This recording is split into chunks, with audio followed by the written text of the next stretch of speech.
Real sports fans, go to upnorthsportsradio.com. Who knew? Fresh air is a destination, a place to breathe in the lapping waves of Torch Lake and explore the tree-lined trails of northern Michigan. A place to connect with nature and each other, one-on-one, in the waves, woods, and wonder of Bel Air. When you're looking to escape the everyday, breathe in the magic of northern Michigan at Shanty Creek Resort in Bel Air and online at shantycreek.com. In the heart of Michigan, caregivers represented by Leading Age Michigan members make a profound difference every day. They care for our aging loved ones, bringing joy and dignity to their lives. This is work that matters. These caregivers are more than helpers. They are friends, confidants, and lifelines. Find out more about the benefits of working for a not-for-profit mission-based provider and employment opportunities at workthatmattersmi.com. Sponsored by Leading Age Michigan and the MAB. It's time for the Northern Michigan High School Sports Scoreboard Show on Up North Sports Radio with your host, Rich Calkins.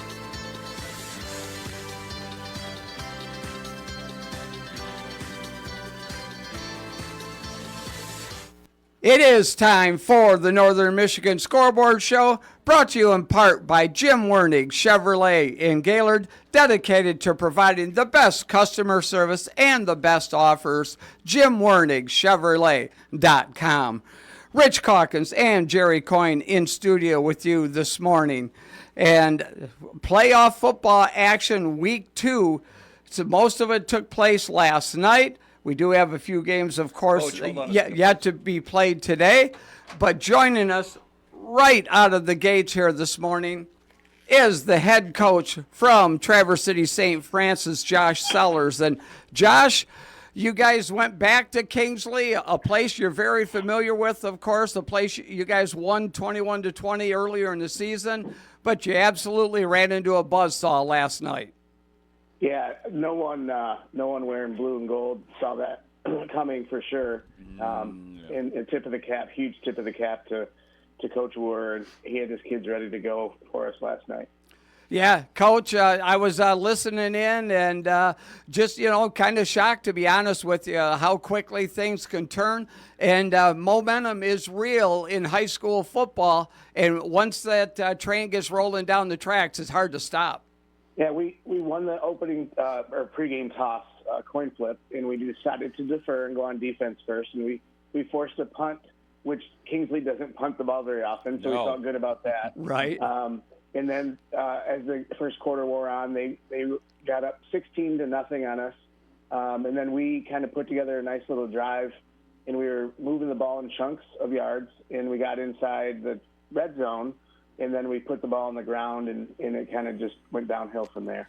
Yeah, from afar, you had to know, Coach, that there was a couple of turnovers involved. And when one team makes a couple of mistakes and the other team is playing at their A game, yeah, it just, unfortunately, like you said when you started the conversation, no one saw this coming. This was the game of the week that we had discussed yesterday with James Cook from the Record Eagle, and you guys have played each other so many times.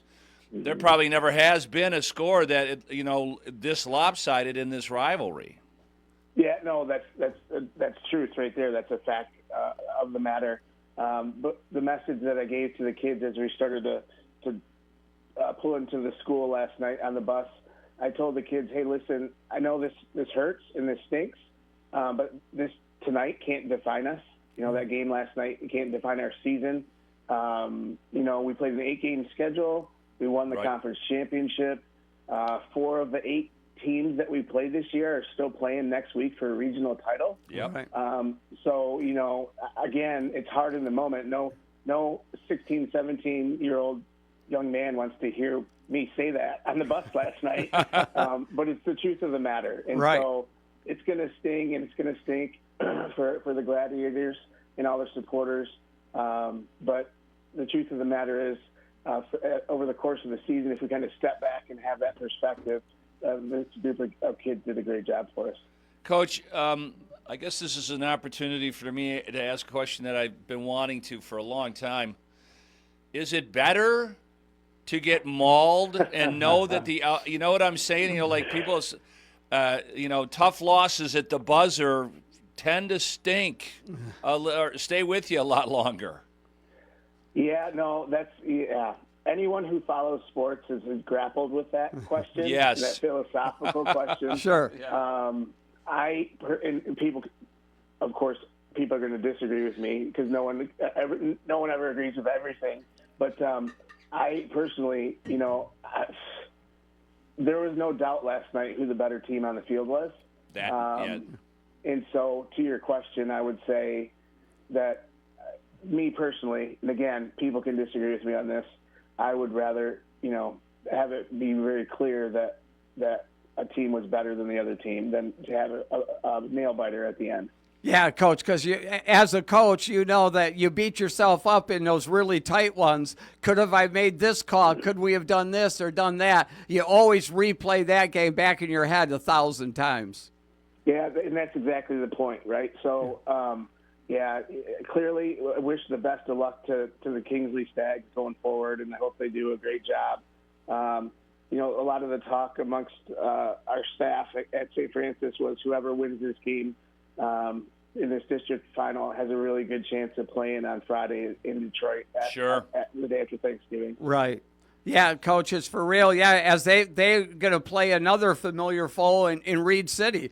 They get to host another football game. So, there's a lot of commonality here with that. But, Coach, who were the kids that put on that St. Francis uniform for the last time?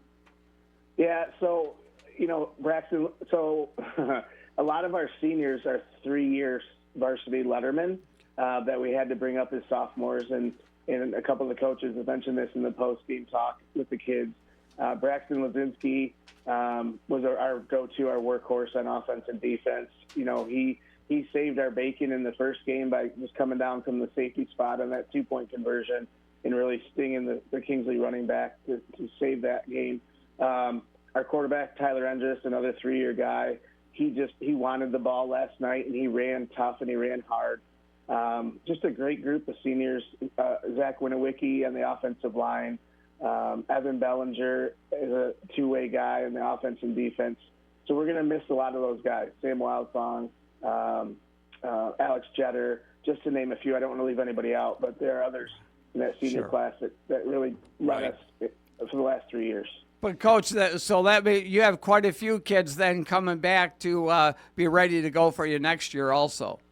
We do, and a lot of those kids made some plays last night. We actually, the one score that we were able to put on the board, we had a double pass, and the young man who threw the second of those double passes was a freshman quarterback for us that we brought up, John St. Peter.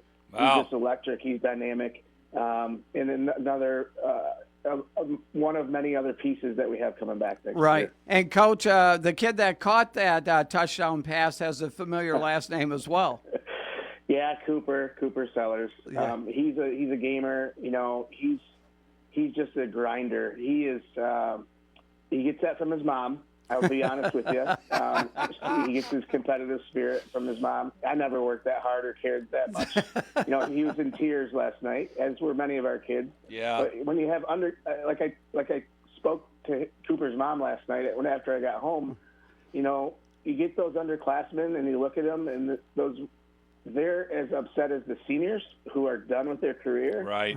That's when you know you've got something really good coming back next year. Yeah. Coach, as you pointed out, we all know that you guys were able to beat Kingsley earlier in the year in a tight ball game, and obviously a way different outcome last night. Mm-hmm. Do you think? Was that the same Kingsley team, or was it a kind of a case you guys just didn't have it last night, or that team has really improved, which is we've seen happen with Coach Wer's teams a lot of times? Yeah, so that first go-around, I'm sure that the message that Coach Wer was giving his kids were they were down a couple of their top running backs that first go-round. And our message to our kids was, we're better now in this point in the season, sorry. Right. We're better at this point in the season than we were in Week 5. And Kingsley's better in Week 5 than we were in Week 5 too. So I just think I didn't get our kids ready to go. That's on me squarely. Okay. That's my job. That's what I do. Yep. And just before we left St. Francis to get on the bus to go to Kingsley, Coach Joe Ferlenza, who's our former defensive coordinator and just a wealth of knowledge, his last comment was, let's go see if we got any better. And I think we did get better, but we didn't get as better as Kingsley did, if I can butcher that phrase. No, Coach, no, it's a real thing for sure. Well, I know those underclassmen, Coach, like you said, that's the opportunity. They're the kids that want to, probably this morning, want to get back in the weight room and start training already for next year. Yeah, definitely. We're going to we have to temper, some of those kids, you get those emotional reactions that, right, Coach, I'm not playing a winter sport. I'm going to get in the weight room. I'm like, whoa, hold up. Wait. You need to play a winter sport, and you need to be, because that's iron sharpens iron. You need to be competitive. So as much as we want to get those kids ready for next football season, we're a small school, and we need those athletes playing multiple sports. I know that. Get in there and play. So we need you. I don't care. Yeah. Right. We only got 8 guys on the basketball team. Get out there, Coach. Anybody moving forward going to play in college?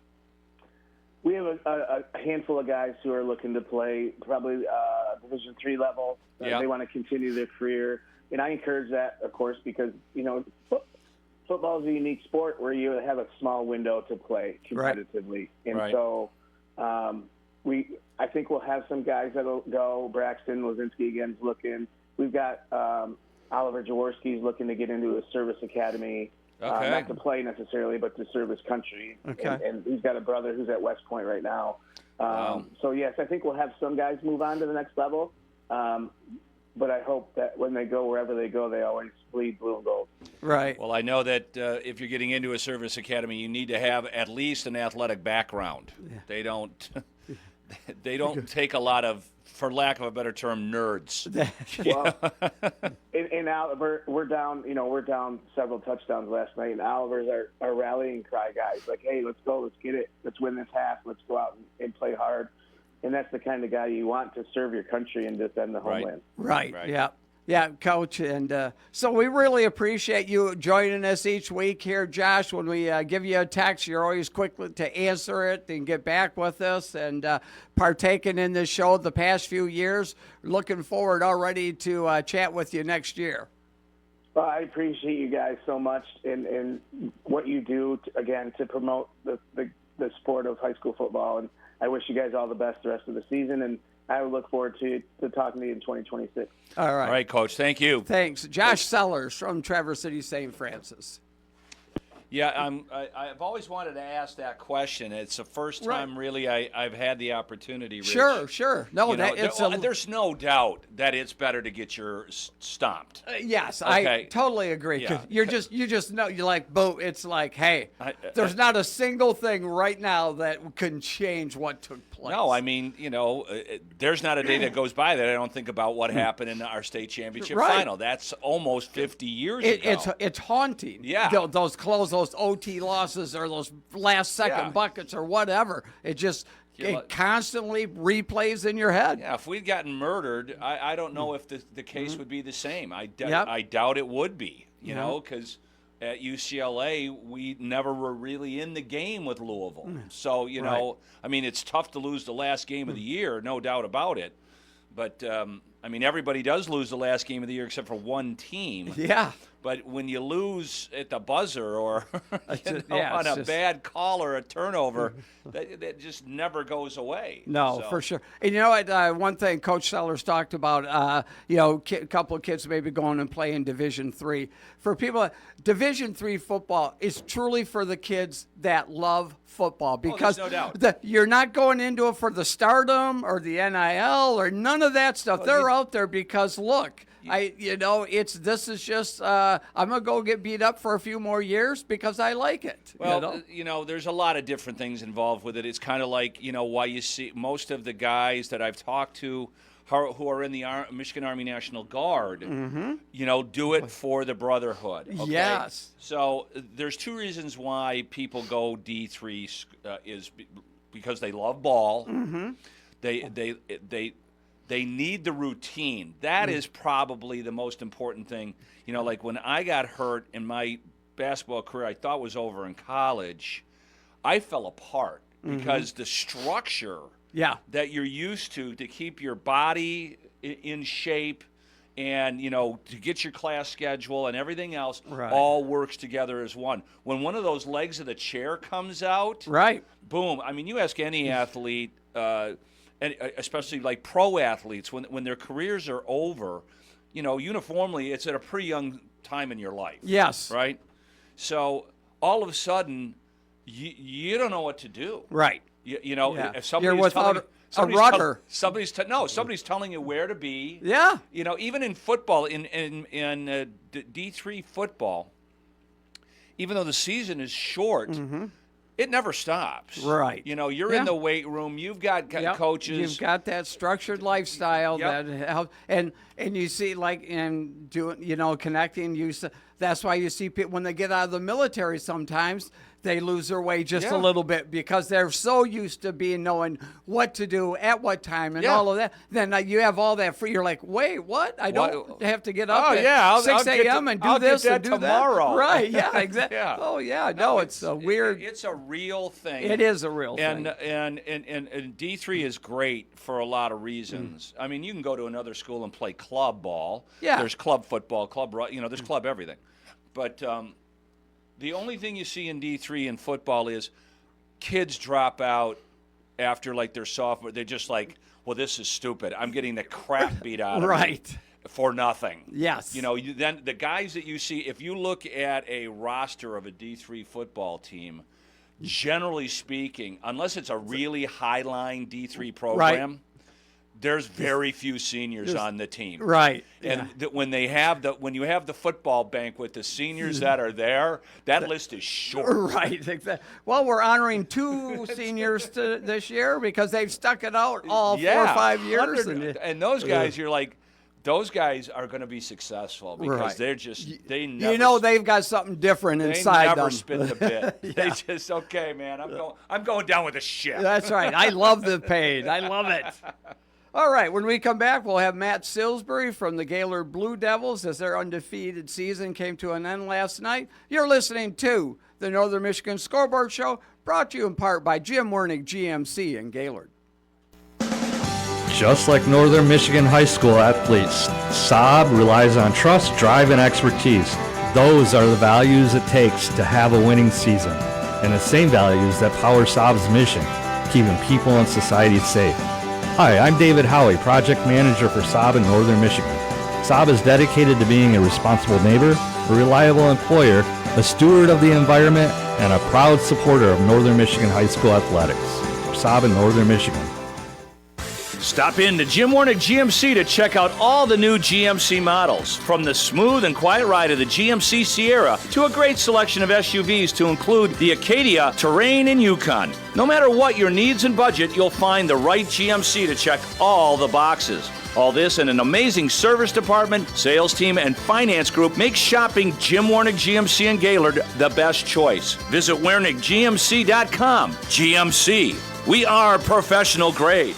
Hasn't the year flown by? I'm Erin Martins of Hogan's Diamond Jewelers, Northern Michigan's premier jewelry store. It's hard to believe it's time for Hogan's Ladies Night. We've gone all out to make it memorable. Our theme is diamonds and denim. Be sure to slip into your favorite denim and come in for a blast of an evening. What's in it for you? Over $5,000 in gifts, prizes, and giveaways, plus gorgeous new jewelry. I'm so excited I nearly forgot to mention the date, Thursday, November 20th. The first 50 guests receive a Gucci-inspired swag bag. Everyone who comes is entered to win an authentic Gucci handbag. It wouldn't be ladies' night without wish lists. As you browse, jot down the items that really catch your eye. Things you'd love to find beneath the tree Christmas morning. We keep the wish list on file so that when he comes in with no clue what you want, bam! That's when we whip out your wish list, so he knows just what to get you. It's foolproof, but only if you come and join the fun. Diamonds and Denim, Ladies' Night on Main Street, M32 in downtown Gaylord at Hogan's Diamond Jewelers, helping you love the ones you love just a little bit better. Jim Wernick Chevrolet in Gaylord is proud to help you tackle every season with total confidence. Whether you hit the trails in a rugged Silverado or explore Northern Michigan in a fuel-efficient Equinox, Wernick has the perfect Chevy for you. The Wiernig Quick Lube conveniently keeps you on the road, and if something more serious happens, the award-winning service department will find the problem and fix it fast. Visit ChevyCentral.com or in Gaylord at Jim Wiernig Chevy. Chevrolet, together let's drive. Welcome back to the Northern Michigan Scoreboard Show, brought to you in part by Jim Wiernig Chevrolet in Gaylord. Rich Calkins, Jerry Coyne in studio with you. And joining us now is head coach of the Gaylord Blue Devils, Matt Silsbury. And Matt, I tell you what, yes, you guys tough loss last night, 42-0 down at Mount Pleasant, but it doesn't take away from the great season that you guys had. It's certainly not the way we wanted it to go. Nonetheless, these boys worked real hard, had a great season, and their resilience is second to none. Yeah, Coach, why don't you just talk about the game a little bit? Didn't get a chance to really see it on film or listen to it, so just kind of give me a little bit of what took place. Yeah, watching the film and kind of breaking things down, we knew Mount Pleasant was going to be a really good football team. My hat's off to them. They've got a great program down there. They're fast off the ball. They execute really well offensively. They're a power running team, and defensively, they take away your best plays and force you to go off script.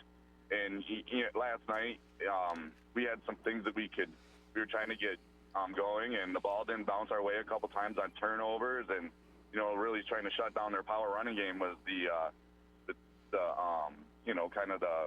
game plan going in, and it's difficult. I mean, they're really big and strong, fast football team. Yeah, Coach, obviously, just guessing without seeing a box score, I assume the time of possession was pretty well slanted in their favor. Yeah, we just struggled to make the plays we needed to make, and again, there were some turnovers that the ball just didn't bounce our way, and, again, my hat's off to them. They played an excellent game. Our boys fought a hard game, and, at the end of the day, the ball just didn't go. The ball just didn't bounce our way. We were just talking to Coach Schellers from St. Francis, yeah. and they had took a pretty bad beating as well. Does that make that bus ride home a little bit easier, Coach? I mean, I would imagine so. You lose a tight ball. You guys just wouldn't know that. You won every single tight ball game you had. But, it's kind of easier to wash that out of your mouth a lot quicker, isn't it? Well, the things we talked about at the end of the game was, look at the things you guys have done. Right. Hold your head up high, act with dignity like a professional. And there's certainly, it certainly hurts, and it's okay to hurt because that means it meant something. Yeah. Right, sure. But at the end of the day, there's nothing to be ashamed of, with regard to the season performance. I mean, these kids fought so hard for each other, and I'm truly humbled, by their performance over the course of, our season, and, it was a privilege to coach them. Yeah, Coach, I mean, your first year as the head coach at Gaylord there, it's going to be tough to beat in your second act next year. Yeah, I certainly, I didn't see this coming as far as, you always know going into a season, you kind of have an idea how things are going to go. Even in the situation that we were in, I knew that overcoming getting hired in May and then getting the offensive coordinator there in August and just trying to put things in place to, create a foundation, I knew that was going to be a huge obstacle. And again, my hat's off to our kids. They did a fantastic job of just every week, getting better. And despite the circumstances, and again, I can't be more proud of these boys. They fought so hard, and I'm really humbled by the effort that they gave, and just everybody who's involved in a program. It really is. It's great to be part of something like this, and I'm truly, words can't express how humbled I am by everybody's effort over the course of the season to make this, the best season we could possibly make it for these kids. Coach, you want to give a shout out to some of the kids who put on their the Blue Devil jersey for the last time? Really, I'm going to give a shout out to all the seniors. What a fantastic way to start your senior year and keep going throughout the season, and really have some memories to take with you when you walk off for that final time. It certainly didn't end the way we wanted it to, nonetheless, there's a lot of fun that we had over the course of the season, and that was really my goal. This is a sport for kids, and the goal is always to have a good time. And if you do it right, the winning takes care of itself. Yeah, that's a good point. Yeah, no, that's for sure, Coach. Yeah, it is a lot of fun. And correct me if I'm wrong, Coach, but you guys had some big numbers down at JV freshman. You've got really kids excited about football in Gaylord. Yeah, so we got good numbers in our program, and I'm really looking forward to seeing what the next group of seniors brings to the table. Right. We've got some kids that are going to be really excellent athletes, and we've got some of those sophomores, who are really hard workers. I can't wait to see how that puzzle puts itself together. Yeah, that is really the who's going to be the leaders of the program going forward. Is going to be define what the season probably will be like next year. I'm sorry? I said it's always interesting to see which kids, your juniors and or sophomores, are going to take the leadership mantle. Yeah, I think you never know. You kind of right. You have a thought process, and you just never know who's going to emerge over the course of the off season. These kids certainly work really hard, as they all do. So I'm excited to see what happens because, again, there's always those who step up, and you never know what that's going to look like, when it comes day one. You have ideas in January, but those ideas, they change over the course of time and as the picture evolves. And I'm truly excited to see what the future brings. Yeah, no doubt about it, Coach. All right, well, Matt, we really appreciate getting to know you here in the interviews on Saturday morning. You did a great job, and we wish you all the best here in the upcoming years. And we'll definitely get in touch with you next year for sure to join our program again. Fantastic. And thanks for all you do, and go Blue Devils. All right, go Blue Devils. Thanks, Coach. Coach Matt Salisbury there, and Mount Pleasant that won that game. They get to host East Grand Rapids now. I saw that. Yep, so good luck with that one. But, hey, great job by Mount Pleasant for sure. All right, when we come back. We should probably take a look at some scores. All right, let's do that. There's a fair amount of games in our listening area that are taking place today. Yes, there are. But there wasn't any really close ball games other than what we're going to address at the end of the program today. That's exactly right. Yeah, talking about those games on Saturday here at Ogama Heights at 1 o'clock. Kingsford comes down from the Central Time Zone to take on the Falcons. I believe that's a 1 o'clock kickoff. 9-1 Ogama Heights taking on the 7-3 Flivers is the Flivers. One. Yeah, Big Rapids, they travel up to Escanaba to take on the Eskimos today. Right. Good luck with that one. McBain also travels up to Menominee for a Saturday tilt. Good luck with that one there. And I think those are the three matchups around the general area that I had written down for this contest. Just statewide, Detroit Catholic Central continues to be a wagon. They just destroyed Brighton and set up a matchup with them in Clarkston. Yeah, there you go. Detroit CC and Clarkston. Clarkston beat a really good Grand Blanc team, doubled them up. Saline, who's got the other Carr kid playing quarterback, advanced again. They're going to play Cass Tech, who has not had 48-8 over Fordson. Wow. Fordson has been a really good football program for a while. That's where some of Robert these Sala scores with these elite athletes on the field it's just amazing. I mean, Romeo beat Macomb, Dakota, which is a really good football program. Sure is. 56-0. Wow. I mean, there's just that's stunning. The cream is really going to rise to the top here in the next week. It might not include as many teams as we follow, right? But from a statewide view, the games coming up in the next couple of weeks are going to be great. Unfortunately, my Brother Ice Warriors lost to St. Mary's, but Groves won. They beat Cousino. They're going to be playing St. Clair Shore, Lakeview. You already got that score. East Grand Rapids is going to visit Mount Pleasant. They are. Exactly. Good for the Oilers to be hosting that game. Detroit King, who is the other team there, they won 38-22 Port Huron beat De La Salle. De La Salle kind of had an up and down year this year. Yes, yeah, kind of an atypical year for De La Salle. Yep. You already mentioned Big Rabbits is going to Escanaba. Yep. Let's see who else. Williamston beat Hazlitt, and they're going to. So they'll face Goodrich. Goodrich is a very good team. Yeah. It's in the name. Mm-hmm. Goodrich, good for you. Yeah. Dearborn Divine Child has had a fantastic year. They're going to continue on, and they'll play Harper Woods. One of the scores that I thought you would find interesting, Rich, was the Notre Dame Prep. Yes. They beat Denby 49-0. Oh my gosh! And so they're going to take on our old pals Frankenmuth. Oh yes. Yeah, they beat Richmond 38-6. That's going to be That's like a de facto state championship. It sure game is. There. Yeah. Yes. Yeah. Like you said, Kingsley and Reed City. That's going to be a good football game. It will, right in Kingsley again. Jackson Lumen Christie, no surprise, advancing again. But they've that's a 3-loss football team. Right. Yeah, they played again. They're a Division VI team, and they played above their level, a lot almost this year. All year so long. that when you played, that's where those playoff points count, man. Yeah, no doubt.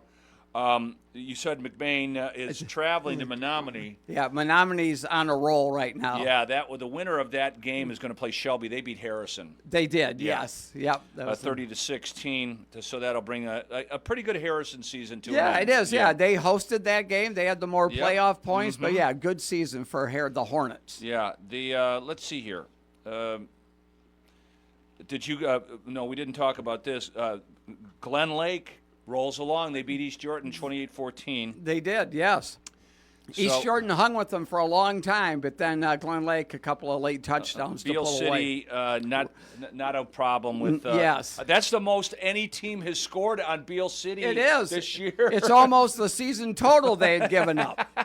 I mean, it's just ridiculous. 41-13. Yes. The D coordinator at Beale City must have been pulling his hair out. And here's the deal: Beale City actually's got to travel to Harbor Beach next week to play. That's a team in the Thumb. Yeah. They're right along Lake Huron. I know where Harbor Beach is. Okay, yeah. I'm surprised that they got more. I know it. That's points what was shocking. How can they have more playoff points than Beale City? I don't understand it either. But they shut out most of their. I know it. Okay. No, but they do. So what a matchup that should be. Yeah. Okay. That's about. I mean, Allen Park, Cabrini 52, Riverview, Gabriel Richard 0. I mean, they're just. Yeah. It's going to get super, super interesting next week. Yeah, that's for sure. All right, when we come back, we'll have fan favorite Kevin O'Connell from the Gaylord St. Mary's Snowbirds with us. My wife loves to listen to Kevin talk. So, is he said the only person ever? All right. You're listening to the Northern Michigan Scoreboard Show, brought to you in part by Jim Wernig, GMC in Gaylord. It's time for the Up North Sports Radio Northern Michigan Trail Report, brought to you by your Michigan Toro authorized dealer, Outdoor Equipment Co. in Houghton Lake, Lansing, and Detroit. OutdoorEquipCO.com. Toro, count on it.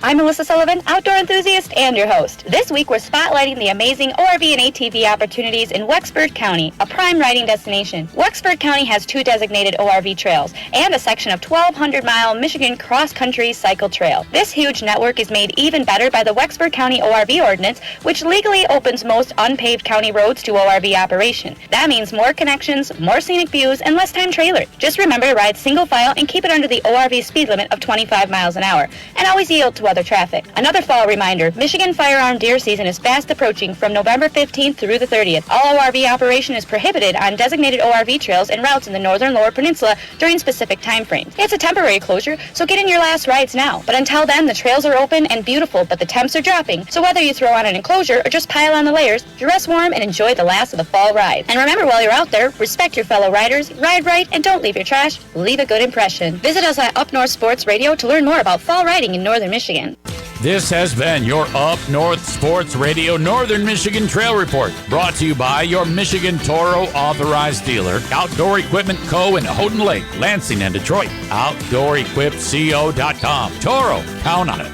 Mowing the yard will no longer be a chore with a Toro Time Cutter, built to tackle big jobs while fitting in small spaces with zero-turn maneuverability. Getting on and off the mower is a breeze with a step-through front end. Comfort comes standard with a seat that provides the ultimate in padding and back support. The Toro Time Cutter is available in a variety of deck sizes and special features. Head to your local Toro authorized dealer, Outdoor Equipment Co. in Houghton Lake, Lansing, and Detroit, or visit OutdoorEquipmentCo.com. Toro, count on it.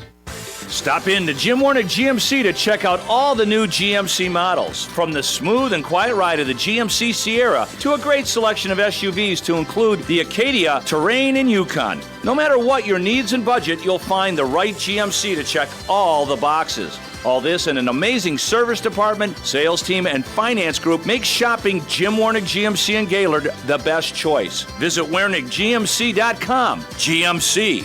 We are professional grade. Think you know football? Go head-to-head for prizes with the Traverse City Record Eagles' own pro, senior sports writer James Cook. Pick your winners for every Sunday NFL matchup at record-eagle.com.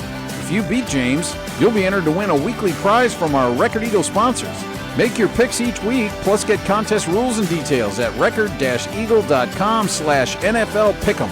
Can you show up one of Northern Michigan's most trusted sports voices? James Cook's NFL Sunday Pick'em at record-eagle.com. It's the 35th annual Crawford Asabo Community Free Thanksgiving Dinner on Thanksgiving Day, Thursday, November 27th. Crawford County citizens can enjoy a free meal delivered to your home or join us for dine-in or takeout at the Grayling High School from noon until 2 p.m. To reserve home delivery, call 989-387-3672 by noon November 26th. Need a ride to the school? Call Dial-A-Ride at 989-348-5409. This meal is made possible by local businesses, organizations, the U.S. Army National Guard, and the Crawford Asabo School District. Jim Wernick Chevrolet in Gaylord is proud to help you tackle every season with total confidence. Whether you hit the trails in a rugged Silverado or explore northern Michigan in a fuel-efficient Equinox, Wernick has the perfect Chevy for you. The Wernick Quick Lube conveniently keeps you on the road, and if something more serious happens, the award-winning service department will find the problem and fix it fast. Visit ChevyCentral.com or in Gaylord at Jim Wernick Chevy. Chevrolet, together let's drive. If you're worried about the cost of continuing your education or where your talents lie, the Michigan Army National Guard has most of the answers. Your participation in a few yearly training exercises will make you stronger and part of a patriotic team. You will also receive up to $50,000 in scholarships towards your education, including training and placement in exciting tech and medical fields. Build your future and support your country. Apply to miarmyguard.com. That's miarmyguard.com. It's time to announce the Michigan Army National Guard Student Athlete of the Week here on Up North Sports Radio. If you're worried about the cost of continuing your education, build your future, and support your country, apply to miarmyguard.com. miarmyguard.com. Hi, this is Sergeant First Class Ryan Klein with the Michigan Army National Guard, recruiter for the Gaylord area. I'm proud to announce that the Michigan Army National Guard Student Athlete of the Week is Logan Grenier of the Gaylord St. Mary's Snowbirds. Congratulations, Logan. I'll be dropping by Gaylord St. Mary's with some National Guard swag just for you. Visit miarmyguard.com to set your career in motion. Congratulations to the Michigan Army National Guard Student Athlete of the Week here on Up North Sports Radio's High School Scoreboard Show. If you're worried about the cost of continuing your education, build your future, and support your country, apply to miarmyguard.com. Welcome back to the Northern Michigan Scoreboard Show, brought to you in part by Jim Wernick Chevrolet in Gaylord. Rich Calkins, Jerry Coyne in studio with you. And joining us now is the head coach of the Gaylord St. Mary's Snowbirds, Kevin O'Connell. Hey, Kevin, before we get to last night's ball game, we just once again wanted to congratulate Logan Grenier from St. Mary's there, and what a game he played last week in that huge win against Smile. Yeah, he's deserving of the award regardless of what he did on the field. And I know we need to recognize their athleticism and what they do on the field, and lots of yardage or lots of tackles. But the intangibles of Logan, much like a number of other kids, is just far outweigh. And he's a coach's dream. He's unselfish. If he got 2 yards, I already said this. If he got 2 yards and we got the win, he's happy. Yeah. He just does his work. He he gets his ass into the end zone, hands the ball to the official, and he's ready to go again. He's an incredible young man with an incredible work ethic, and the greatest trait, he's an awesome teammate. He's genuinely happy for other people's success more than his own, and that is, in this day and age, to find that unselfish trait in kids is sometimes difficult. So sure. he is very deserving of it, regardless of how many yards he had on the field, and I appreciate that. Coach, is he a senior? No, he's one of the many sophomores we have. So, yeah, we get him for 2 more years, Jerry. Yeah. I haven't seen you guys play in person, but I saw a couple photographs. That kid's big now. Holy cow. He's a man. He's about 6'3", 215. He lost some weight. He was a big baseball guy. He's injured. He looks like a grizzly bear with his shirt off. I mean, you could weave an Indian blanket with his leg hair. I mean, he is that one hairy beast. He is. Right. But he's a gentle giant, but you step over the white line, he'll knock your teeth out. He's just a beast. Wow. Yeah. Coach, no, it's amazing. Doing this National Guard Student Athlete of the Week, Coach, we really getting to know some of these kids, and most of the coaches that have nominated kids for this award have done the exact same thing, Kevin. It's what they're doing off the field as well as the human beings besides what's taking place on the field. And so that's really cool to hear, Yeah, even coaches, it's like character is first, work ethic is first, teamwork is first, locker room is number one priority. We don't give a crap how many yards you ran for. Right. Did we win? Did we lose? How did we win? How did we lose? Did we win with character? Yeah. Simple as that. We always go back to those simple. And those. It's difficult to do in tough losses. It's so difficult to lose gracefully because I hate to lose. Right. But you got to be a steward. You got to be an example to a young man. I mean, to stand there and watch those guys get that trophy, it's difficult, but. If we don't do it, how do these young men learn how to do it? Yeah. Coach, obviously you didn't have as much success running the football last night as you did last week. Give us a little breakdown on what happened. There's a number of factors. One, they had a great defensive game plan. I talked to their coach. He spent a lot of time breaking us down. They knew we pull a lot in the power, and we marry 2 different schemes, the power and the veer. They did a nice job because we run, it's no secret, we run an RPO off of it. They did an excellent job of stopping that. They just took a kid off the edge and put his face mask in Chummy's chest every play, and it helped. They took away Logan at first, and then he got dinged up. So we just took a little time. But here Jerry, and you can appreciate this, and you too, Rich, is when you have eight seniors versus 7 sophomores and a junior, or 6 juniors and a junior and a senior. Right. There's a difference. Yeah. There is. After the game, we're talking about different things, and it's like, if you got a 2-year-old chocolate lab, there's a ton of excitement. They're spastic. There's energy. They're great. And then you have a 4-year-old, you're like, ooh, wow, that's a well-trained. They don't need to do anything on their own. Right. Same thing applies to our offensive line. Do we need to make timeouts or half adjustments at a halftime? Great. When you have a senior offensive line and a senior team, they make them on their own. They see it, and it happens. So I think that's where we're at in the level of maturity. We have a young, very athletic, very good, potentially good team. Right. We're just young. Yeah. There's no substitute versus a senior wide receiver and a sophomore defending him. Yeah. That's one move away from a touchdown because the senior's been there and done that. Yeah, no doubt about it, Kevin. I know the future is definitely bright with your program there because, again, you are so young, only losing 1 senior, right? We lose 3. We lose David Wall, Braden Durecki, and Andrew Rosser, and all 3 contributed to the team in different ways. I mean, David Wall, we named him captain the second the season when it was over with last year. And unfortunately, 2 months later, he blows out his ACL, contributing factor of football and basketball. Works his tail off to get back. We get him back, 5 weeks into the season. Braden Durecki pound for pound, one of the strongest kids on our team. Just became a real fast kid, a real good, kind of an X factor on offense. And then we realized week 3, week 4, we told him that, like, you'd be so much better if you could catch, but you can't catch a cold. And lo and behold, the kid works his tail off, and our play action game is so much better because that kid just made it a point to become a better receiver. And Andrew Rosser filled in on special teams and did some good things for us. But the consummate team player, Right. you know, he was on all of our special teams and the first guy to line up for scout team, regardless of him getting his butt kicked as a nose guard or a linebacker. Just an unselfish kid that wanted the team to get better. Yeah.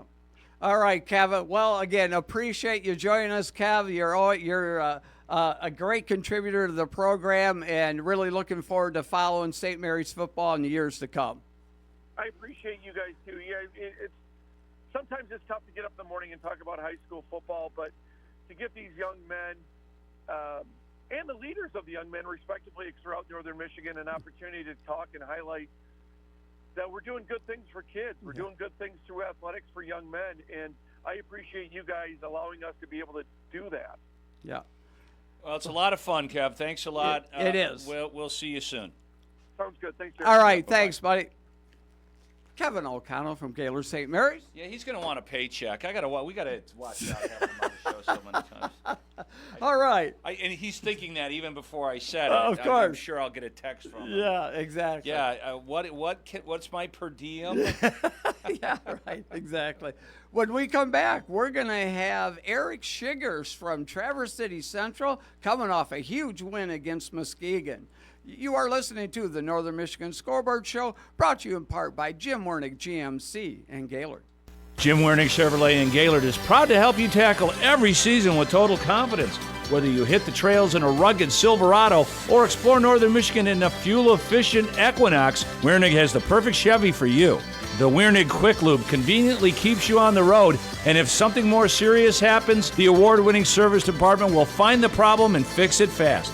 Visit ChevyCentral.com or in Gaylord at Jim Wernick Chevy. Chevrolet, together let's drive. Just like Northern Michigan high school athletes, Saab relies on trust, drive, and expertise. Those are the values it takes to have a winning season, and the same values that power Saab's mission, keeping people and society safe. Hi, I'm David Howie, Project Manager for Saab in Northern Michigan. Saab is dedicated to being a responsible neighbor, a reliable employer, a steward of the environment, and a proud supporter of Northern Michigan high school athletics. Saab in Northern Michigan. Need a little help this holiday season? Blarney Stone Broadcasting and Toys for Tots are here to make sure every child in Northern Michigan has a gift to open this Christmas. Families in need can register for assistance during the month of November. Visit toysfortots.org to find a local campaign and sign up. Keep an eye out for Toys for Tots boxes in local businesses where you can donate new unwrapped toys, including the one at the Blarney Stone Broadcasting Studios in Grayling. Get more details on Toys for Tots at q100michigan.com. Winter's coming. Are you ready? At Outdoor Equipment Co., they've got everything from the brands you trust to take on the snow. From Snow X and Boss plows and Salters to rugged Cub Cadet, Husqvarna, and Toro snowblowers. And OECO has the accessories, parts, and service to keep your gear running like new. They even handle warranty work, even if you didn't buy it from them. Outdoor Equipment Co. in Houghton Lake, Lansing, and Detroit. Head to OutdoorEquipmentCo.com for brands available at each location. OutdoorEquipmentCo.com.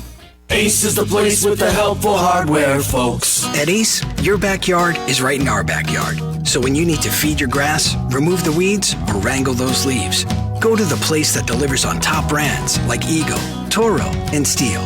We offer curbside pickup or get what you need delivered at participating stores. Stop into McLean's Ace Hardware on South James Street in Grayling. Knowledgeable, friendly, and community focused. McLean's Ace Hardware. Get in, get out, get on with your project. You want to become a Bay millionaire? Step 1, sign up for a fun card. Step 2, play on the Bay. Step 3, Bay Bucks Jackpot. New slots, old slots, big bets, small bets. Pay BIG. The buck stops here. You know what to do. Follow us on Facebook or visit BayMillsCasinos.com for more information. If you're worried about the cost of continuing your education or where your talents lie, the Michigan Army National Guard has most of the answers. Your participation in a few yearly training exercises will make you stronger and part of a patriotic team. You will also receive up to $50,000 in scholarships towards your education, including training and placement in exciting tech and medical fields. Build your future and support your country. Apply to miarmyguard.com. That's miarmyguard.com. Stop in to Jim Warnick GMC to check out all the new GMC models. From the smooth and quiet ride of the GMC Sierra to a great selection of SUVs to include the Acadia, Terrain, and Yukon. No matter what your needs and budget, you'll find the right GMC to check all the boxes. All this in an amazing service department, sales team, and finance group makes shopping Jim Warnick GMC in Gaylord the best choice. Visit WarnickGMC.com. GMC. We are professional grade. Tune into Up North Sports Radio for U of M football. Brought to you by Jim's Collision and Roscommon. For everything from collision and engine repair to awesome accessories, choose jims.com. WGRY, Up North Sports Radio. Welcome back to the Northern Michigan Scoreboard Show, brought to you in part by Jim Wernig, Chevrolet in Gaylord. Rich Calkins, Jerry Coyne in studio with you.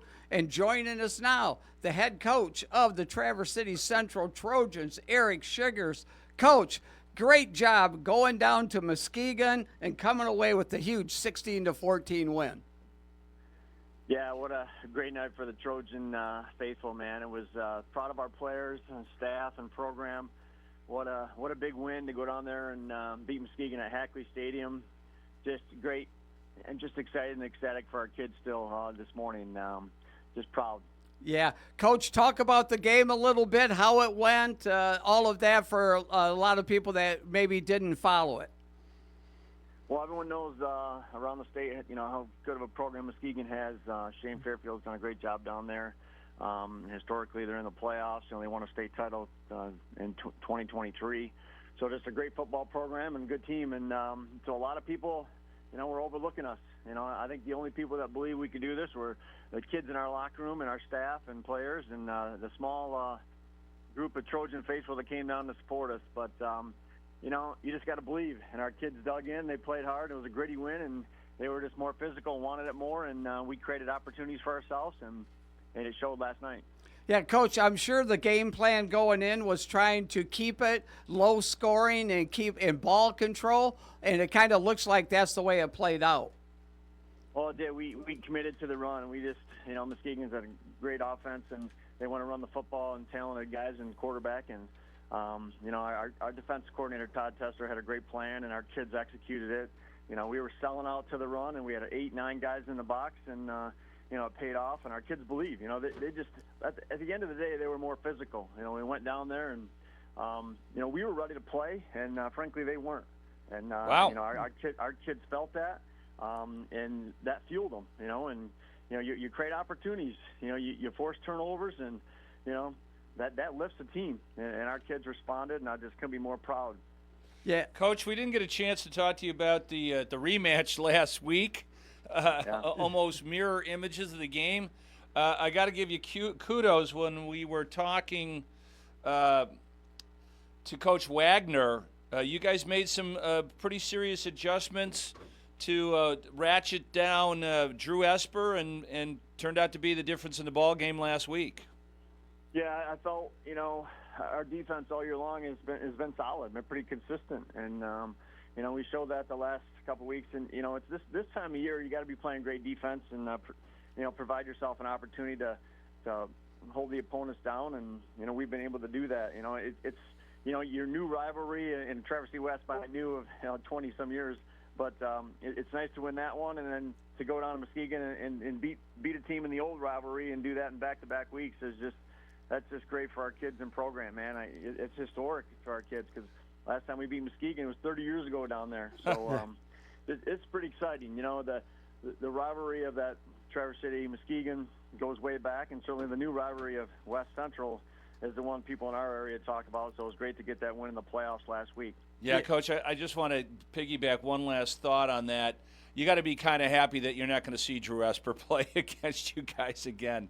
Oh, man. He's just a great young man. He's got tremendous work ethic, and, he had a great career. And we're just happy that we were able to get the win last week. And our kids played tough in that game. And, it's like at this point in the year, it's just win in advance. Be 1-0 at the end of the week, earn another Monday. Right. Our kids are believing that. And we said last night, we celebrate, hey, we get to take some hardware home in a district championship. But guess what? The best thing about it is we're earning a Monday, and we get to practice on Monday and get back together. So we're excited about that. Coach, a couple of kids that really stood out to me in the 2 times I was able to see you guys this year, and I think in last night's game as well, is your quarterback, Isaac Turnwald, just a junior. He's a linebacker playing quarterback for you.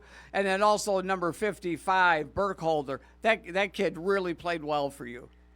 You lean on your seniors, and I start with Burkholder.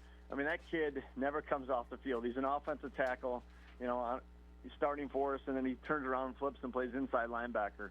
I think last night he had like 11 or 12 tackles. He was all over the field, and so you lean on kids like that and to see the smile on his face after the game, and that's what it's about, because these kids put in a lot of time and energy, and just to see them have success late in the year, there's nothing like it. And Isaac, I've said this a lot, he's grown, he's matured, he runs our offense. He makes plays when we need to, and last night he just made some great decisions, because there was moments you could probably throw the ball up and see what happens. Right. He tucked it and lived to see another day, and those are big moments in a game like that are huge, and they don't show up on the stat sheet. But man, he was just making smart decisions for us on offense last night, and I'm just proud of him.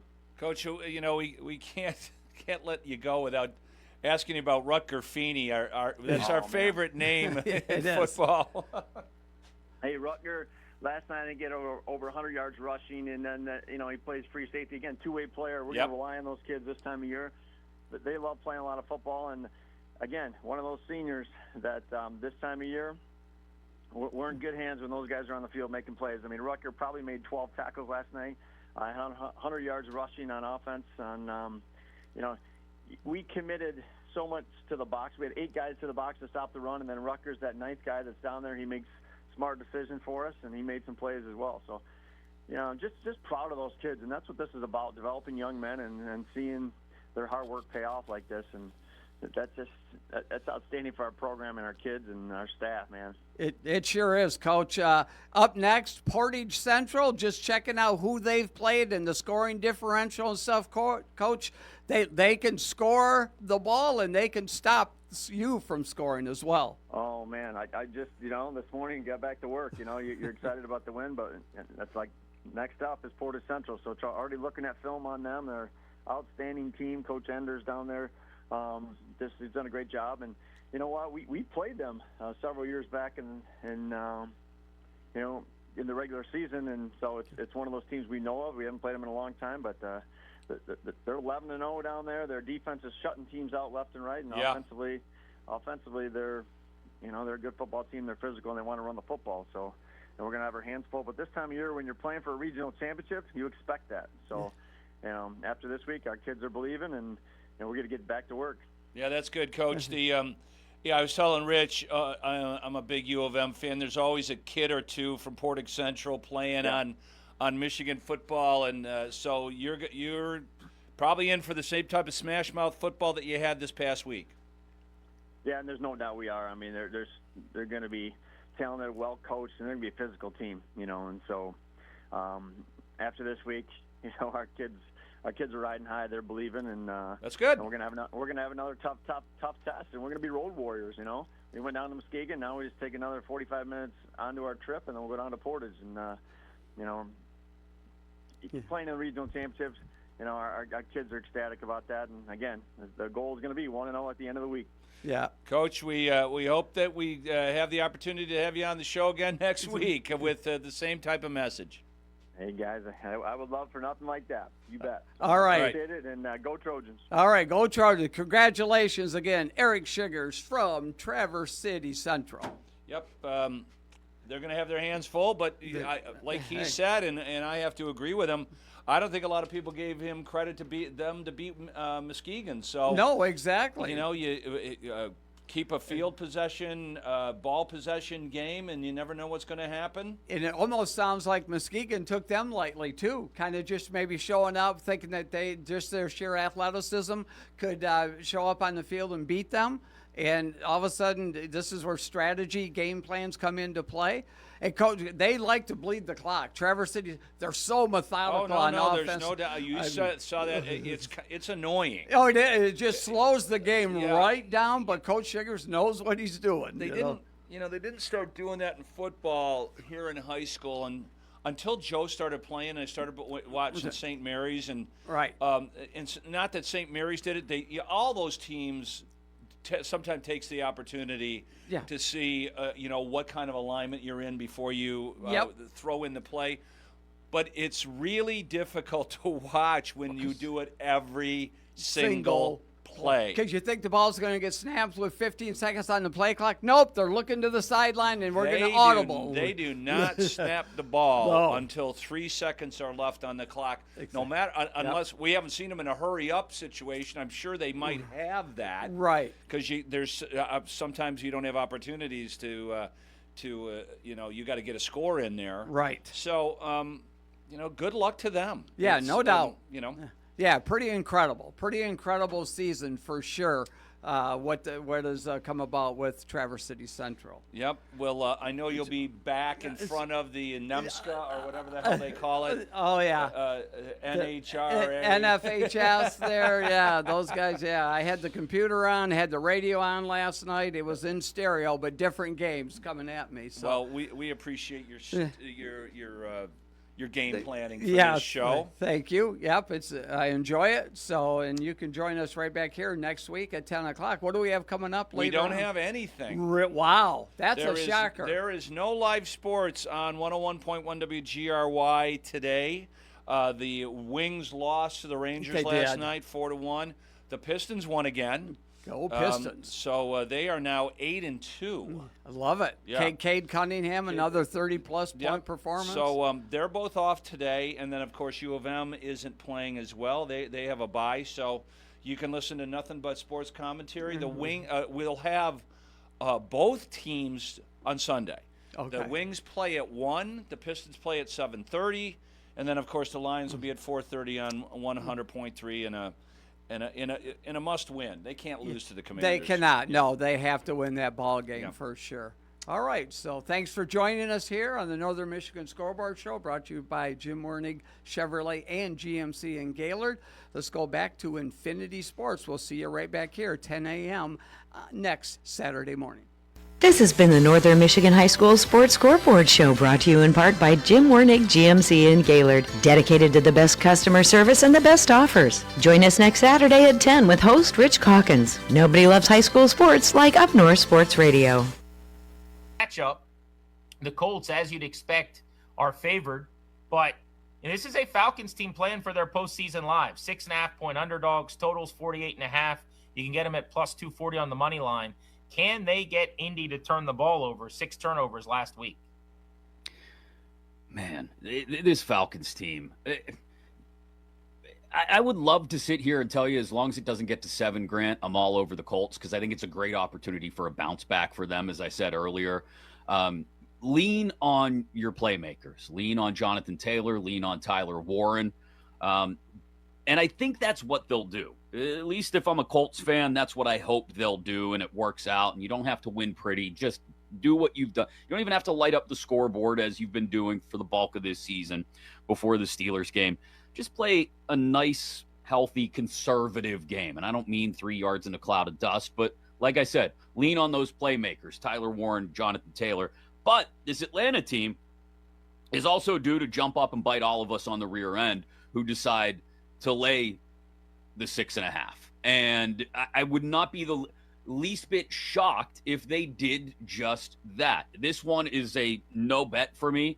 I can't go near it because I know what should happen, but I have no idea, no way of knowing if that's what actually will happen. And if this Colts tumble includes this game in Berlin against the Falcons, or if it's a chance for them to find their equilibrium again, and if this Falcons team continues to be the most schizophrenic thing in the NFL and jump up and surprise all of us tomorrow morning.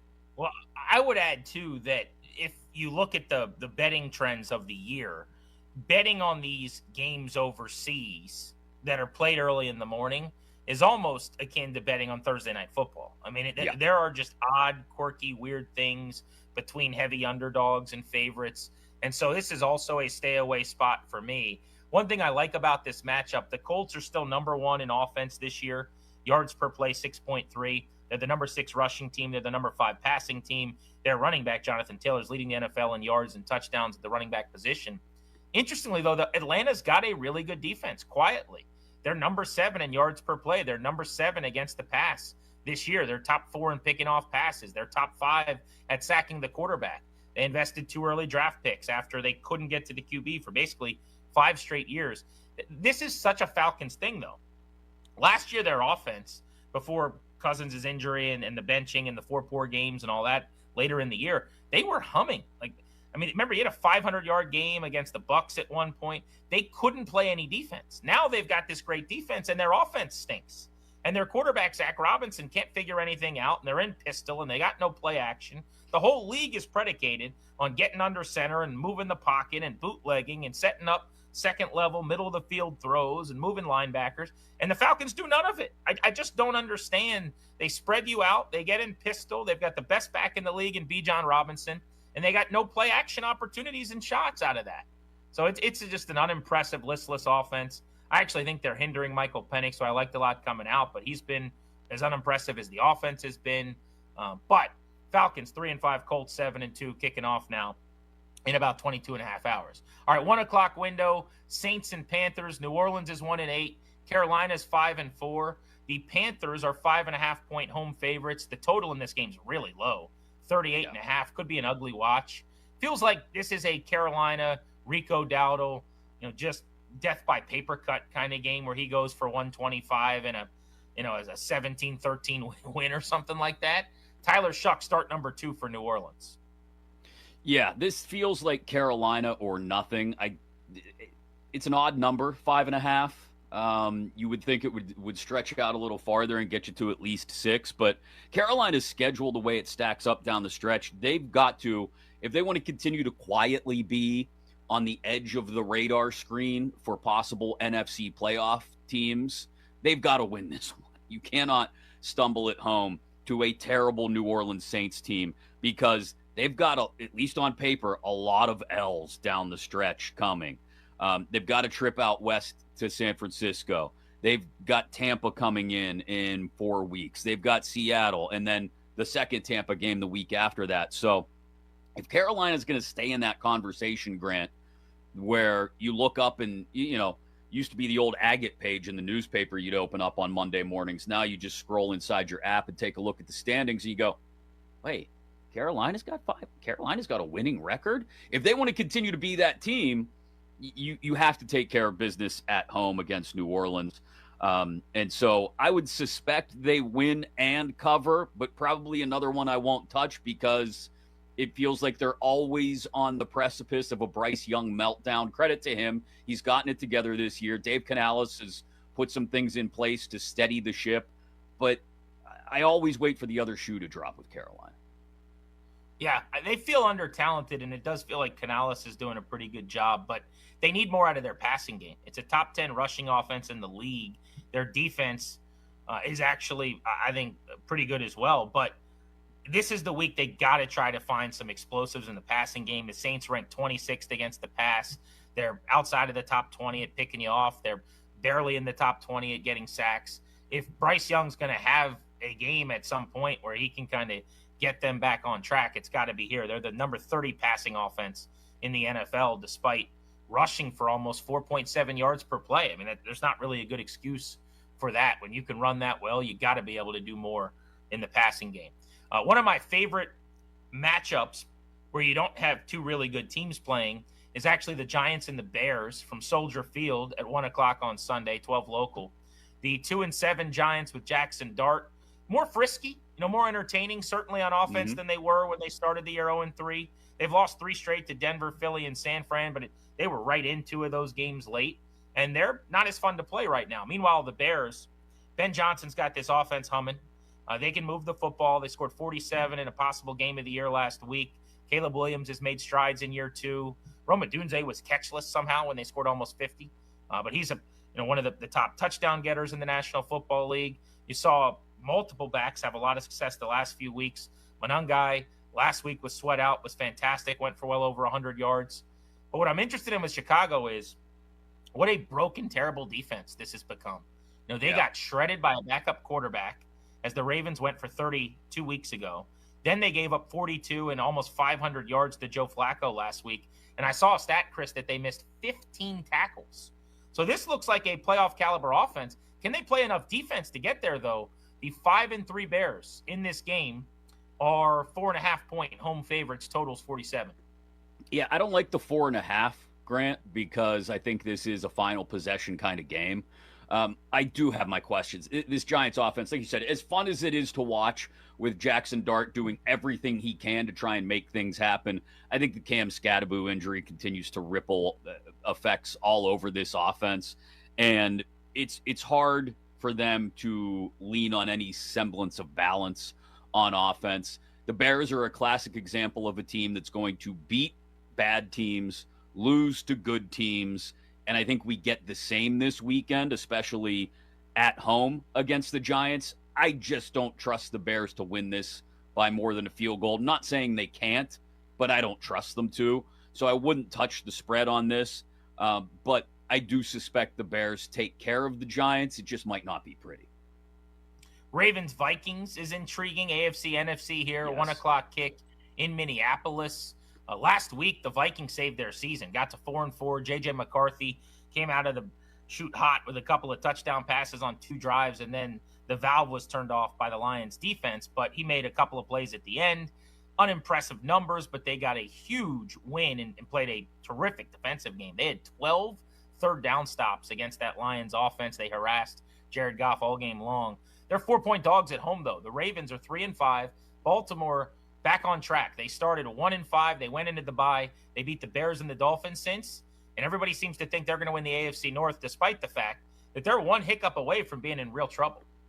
Yeah, they cannot afford a 6th loss before Thanksgiving because you look at what else is left in front of them. They've still got Green Bay. They've got New England, both games against the Steelers, which it's hard to see them sweeping given how the Steelers usually handle Lamar Jackson. And that's, I think, the question for this weekend in Minnesota is Brian Flores against Lamar Jackson. Lamar Jackson has learned how to handle the blitz since Brian Flores threw it at him. The last time these two guys met, 2021, and Flores threw the kitchen sink at Lamar, and since then, he's learned how to handle the blitz much better. I don't know if I expect that to continue this weekend, though. I love Minnesota getting 4.5 in some spots at home. You mentioned McCarthy. The numbers are never pretty. I was not a huge McCarthy fan coming out. I just wasn't. I thought he was going to be Kenny Pickett 2.0. But there's something in there with this kid when he's leading the offense that even if it's not pretty, they get it done. I think this is all about the Vikings defense limiting the Ravens. The Ravens are healthy, so give them that. They're healthier than they've been at any other point this season, even back to training camp. But I like the Vikings, especially if you're going to give me 4.5. I don't know about an outright upset at home, but I think it's definitely one I'd take a look at almost 2-1 plus 170 at BetMGM. Yeah, the Ravens had a clean injury report completely toward the end of the week. I think they're the only team in the league that could say that this week. So that's a huge deal, probably going under talked about. The Vikings defense that you referenced, by the way, is number 7 in the NFL on third downs and number 6 at getting to the quarterback for sacks. So they got to keep Lamar in the pocket and find a way to hit him in this game. We talked a little bit earlier about the Patriots, who are 7-2, playing at Tampa Bay 6-2. There are 3 really good games we're going to preview still as the show goes on that are the best games of the weekend into Monday Night Football with the Eagles-Packers. But of the non-kind of 2 teams, same conference, a lot on the line, major ramifications in a division matchups, this Patriots-Bucks game is awesome. And I think as far as the 1 o'clock window goes, this could be the most compelling because we finally get to find out, I think, what is New England? Are they for real? If they lose this game, 24-13 and turn it over and struggle, it's going to be a little bit of an exposure, right? But if they go to Raymond James Stadium in Tampa and add to that win over the Bills, now a victory over 6-2 Tampa Bay, a Bucs team that has only lost to the Lions and the Eagles this season, it's going to be an authenticator in a lot of ways. We're going to feel like the Patriots are a legitimate contender in the AFC. Also, Drake May, who's been marvelous, MVP candidate, top 5 in odds right now on BetMGM. Last week, for the first time, turned it over with a couple of ugly plays. Had a bad fumble before the half to keep the Falcons in the game, and then he had a bad pick in this game as well. So a couple of things for the young quarterback to clean up in what has been a terrific season. Yeah, I'm curious to see if the Bucs want to turn this into a shootout, because I think I think that's the plan if you're Tampa.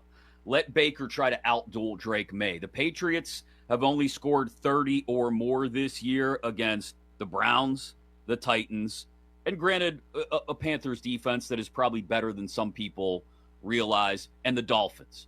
So they haven't hung a lot of points on the board against better defenses.